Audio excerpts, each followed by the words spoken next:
Dessalines est une personne non grata en Haïti pour la plus grande partie du XIXe siècle.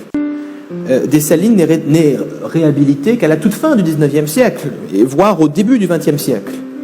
Et je dirais pendant l'occupation du pays par les États-Unis. La figure dessalinienne incarne alors la figure de la résistance à l'occupation. Toussaint, lui, est réhabilité beaucoup plus tôt.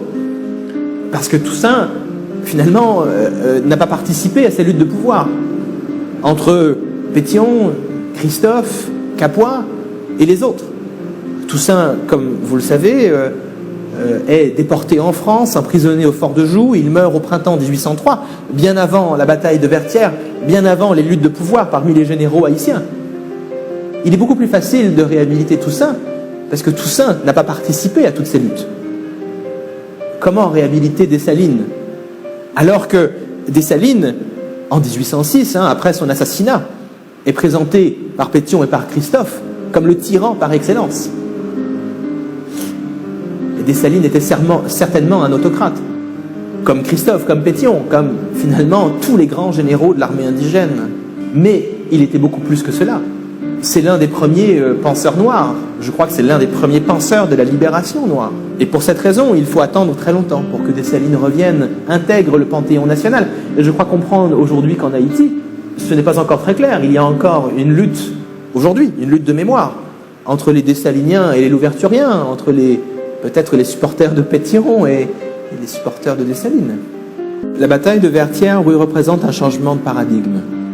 Changement de paradigme très important, puisque le 18 novembre 1803, quelque chose est fissuré. Et ce qui est fissuré, c'est cette équation entre, d'un côté, la peau noire et la condition esclavagiste. Il est bien certain, le 26 Brumaire en 12, que cette équation est fissurée de manière radicale. Je crois qu'à Vertières, quelque chose tremble. Et ce qui tremble et ce qui se fissure, ce sont les assises, en fait, du monde moderne.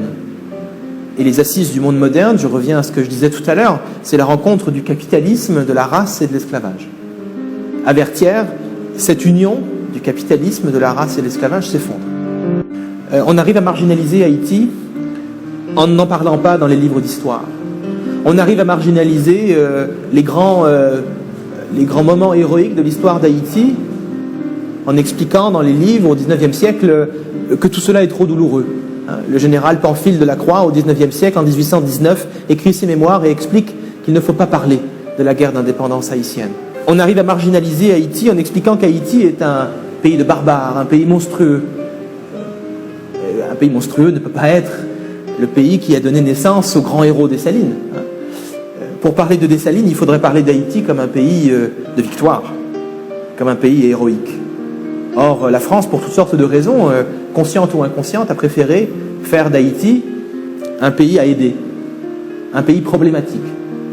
Alors qu'en fait, au XIXe siècle, Haïti est un pays stable, un pays puissant, un pays beaucoup plus stable que les États-Unis, frappé par une guerre civile, beaucoup plus stable que la France, frappé par diverses révolutions.